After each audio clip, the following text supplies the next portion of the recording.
আসসালামু আলাইকুম ওয়া রাহমাতুল্লাহি ওয়া বারাকাতুহু। আপনারা সবাই কেমন আছেন? জানি সবাই ভালো আছেন এবং ভালো থাকবেন এই দোয়াই করি।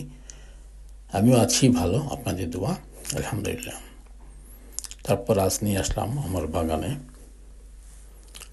সামনে একটা গাছ, এখানে দুইটা গাছ আছে লাল শাকের। আগে বড় হয়েছিল, মাঝখান থেকে কেটে নিয়েছিলাম খাওয়ার জন্য। এখন আবার এই গাছগুলো বেশ বড় হয়ে গেছে। এই কারণেই রেখেছি, এখান থেকে বিচিগুলো আমি আগামী বছর আবার লাগাবো। এই গাছটা বেশ বড় হয়েছে, দেখতে খুব ভালো লাগতেছে, আর প্রচুর পরিমাণ বিচিগুলো হয়েছে, মানে প্রত্যেকটি ড্যামে ড্যামে উপর থেকে নিচ পর্যন্ত প্রচুর পরিমাণ ফুল আসছে। আর এই বিচিগুলো যখন পেকে যাবে তখন বিচিগুলো রেখে দেব আগামী বছরের জন্য। আগামী বছর যখন আসবে সময় হলে তখন আমি এগুলো আবার রোপণ করব। গাছটা বেশ সুন্দর হয়েছে, এখানে কন্টিনিউ রৌদ্র পড়ে, সেই জন্য গাছটা খুব ভালো হয়েছে এবং বেশ শক্তিশালী।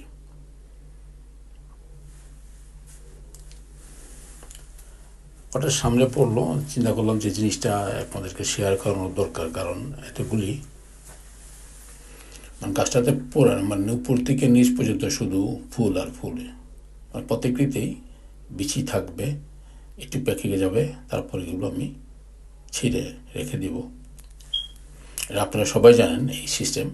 আর এখান থেকে অ্যাকচুয়ালি পাওয়া যায় মাঝে মাঝে বিচি রোপণ করলে গাছগুলো উঠে, আবার মাঝে মাঝে উঠে না। মনে হয় পুরানা হয়ে গেলে উঠে না, নতুন হলে উঠে, এমন হইতে পারে। যেমনটি এই বছর আমি লস খাইছি, কারণ এই বছর আমি 2 প্যাকেট নিয়ে আসছিলাম কিন্তু একটা উঠে নাই।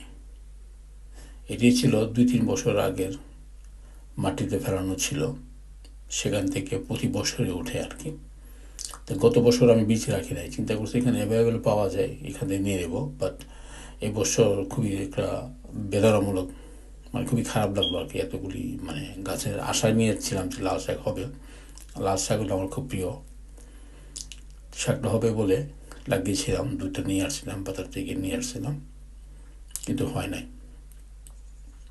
মনটা খুব খারাপ হয়ে গেল। তারপর ধন্যাও নিয়ে আসছিলাম এখান থেকে, সেটাও হয় নাই। কারণ মনে হয় আপনার হয়েছে, ধন্য হয়েছে কিন্তু এতটা না, মানে সবসময় যেভাবে হয় এইভাবে হয় না আর কি।